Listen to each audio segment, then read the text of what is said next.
Hello, I'm Alan Holtham. I'm going to show you how to make this very traditional carpenter's workbench.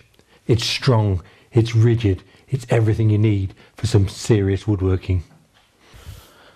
What's more, I'm going to make it with just a few basic hand and power tools. That doesn't mean it has to be crude. The joints are all proper mortise and tenons, wedged at the bottom and drawboard on the top rails. This is a proper job. You should be able to get it built and ready for action in just a couple of days. So let's get started. I used ready prepared plain all round material for the framework and a sheet of 25mm plywood for the top. The rails are 70 by 43, the legs are 70 by 70, and you'll also need some 50 by 20 for the lippings. Start by cutting out the legs, but do check the ends carefully, as these may be split, often to a considerable depth. So make sure you work from a clean, split-free end. For accuracy, mark out the legs in pairs, squaring a line across at the required height. A mitre saw makes short work of the cutting, but do support the long pieces safely on a roller stand. A good quality saw like this ensures that all the cuts are square in both planes. For consistency, cut all matching pieces together, starting with the longest.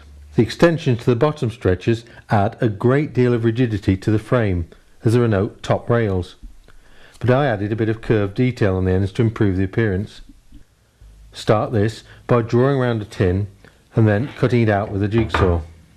Set a couple of stops of orbital action and don't force the saw, and you should end up with a square cut with no run out. Clean up the cut using a bobbin sander, either a separate machine or using a sanding drum in the drill press. This will give you a really neat square finish. The extension pieces are simply glued onto the ends of the stretchers. So do this first, as they can be setting while you get on with the rest of the bench. Now mark the mortise position for the bottom rails and the legs, squaring across all four together for accuracy.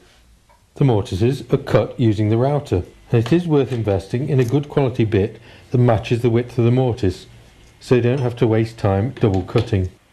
From experience, I've also found that using two fences on the router is much easier and more accurate for deep cuts like this, and again it is worth that little extra initial investment.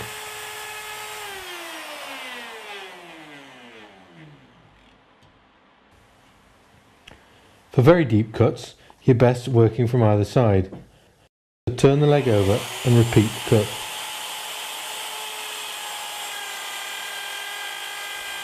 You can then either round over the tenons to fit the radius ends of the mortise, or square up the mortises by hand using a chisel, which is what I actually prefer.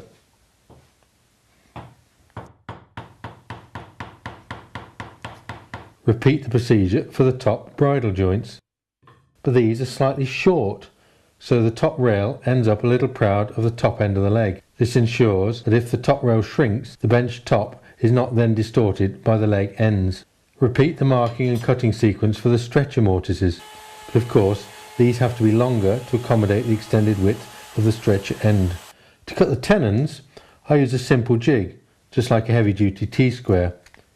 This is just two pieces of scrap screwed together at a perfect right angle, with a dowel as a stop in the end of the stock section. The router bit is adjusted for depth to leave the required tenon thickness. The afterlock adjustment on the Bosch router makes this dead easy. With the jig firmly clamped in place, you can route away all the material to form the tenon, taking care that the router doesn't tip as the supporting waste is removed. Then finish off by running the base up tight against the jig to form a perfect shoulder. Now simply turn the work over and repeat the procedure. The dowel stop ensures the shoulders will match perfectly on either side. This router jig is by far the easiest way I've found for producing accurate tenons on big workpieces, and it's so quick and simple to set up. The resulting tenons should be a sliding fit in the mortises. Don't make the mistake of getting them too tight, as the glue will swell the fibres slightly and you end up having to hammer the joints together. The tenons need to be reduced in width slightly to produce the haunches, but this is a simple job with a handsaw. To my mind, these haunches produce a much stronger joint and minimise any tendency for the finished frames to rack. I like to machine a tiny radius on all the exposed arresters to reduce the possibility of damage to the corners once the bench is put into service. This is particularly important for the bottom of the legs, as the bench will inevitably get dragged about and the legs will chip away if they're left square. The tenons will be wedged in the final assembly, so make a saw cut down the length near the outer edge and cut some fine wedges of exactly the same width as the tenon. Give all the components a thorough sanding to remove any pencil marks. This is so much easier to do at this stage rather than after the assembly. The top bridle joints are fixed with draw bored dowels. So wedge a piece of scrap material into the mortise and drill right through with the appropriate dowel bit. I used an 8mm one. Number each joint for future reference. Assemble it, and then use the same drill bit to mark the hole position on the tenon. Now move the hole position 2 or 3mm in towards the tenon shoulder and mark them clearly with a bridle. Drill matching dowel holes on these new centres using a piece of scrap below to minimise any breakout.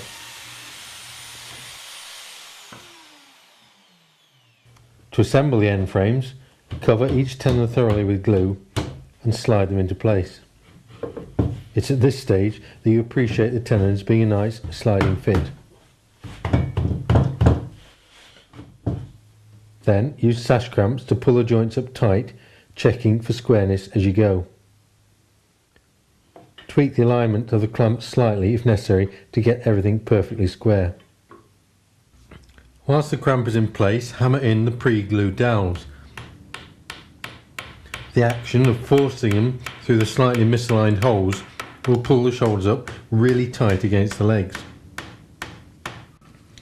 Then do the same for the wedges, hammering them into the slots in the end of the tenon to spread them slightly so they end up like an immensely strong dovetail. Now set it all aside to dry thoroughly. I like to leave it overnight for PVA glue. Whilst the frames are setting, you can sand up any squeeze out on the butt joints of the stretcher extensions, and then cut the tenons using the same jig and settings on the router. The plywood sheet to the top is first cut to length using a portable saw, but do make sure it is well supported underneath to stop the saw blade binding. Then saw down the middle to produce 2 matching halves. These now need to be coated with glue, and a proper glue roller with built-in reservoir really helps here. Then they're screwed together, making sure the screws are all well countersunk in.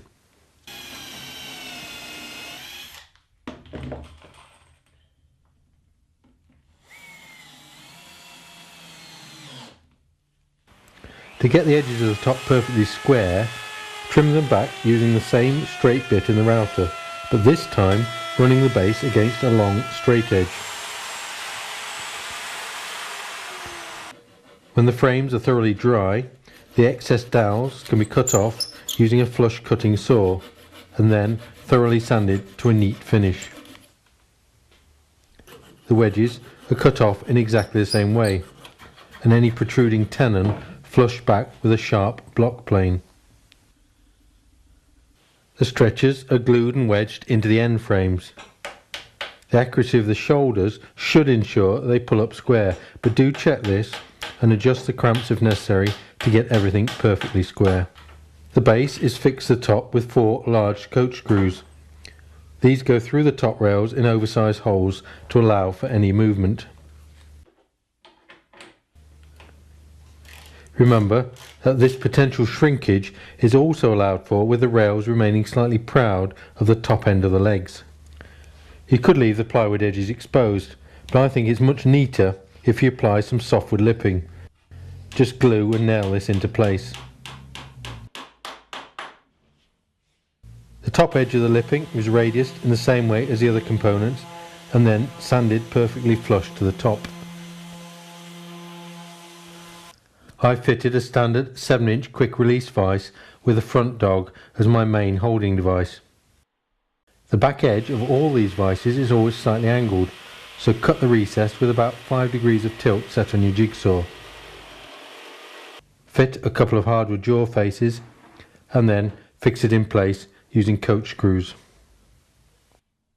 For the tail vise I used another standard fitting. You need to add a couple of stabilisers and some jaw faces as well as a Tommy bar, but the result is a very useful tail vise. To get them vertical, the dog holes are drilled using an electric drill in a drill stand with the head swung clear of the base. Set out 2 lines of holes along the length of the top, and I also drilled 3 holes in the front jaw of the tail vise. Run the router with a tiny radius cutter round the lip of the holes. This makes it much easier to fit the dogs. The finished bench just requires a final sanding and then a coat of finish of some sort. I prefer one of the new generation of polywax finishes. These are very easy to apply and leave a wonderful satin feel to the timber. So there we are. Wasn't too difficult, was it? Thanks to a little help from Bosch professional power tools, I've now got a proper workbench. Till next time, bye bye for now. Why not join the Bosch Bob community to get even more feedback from online professional users?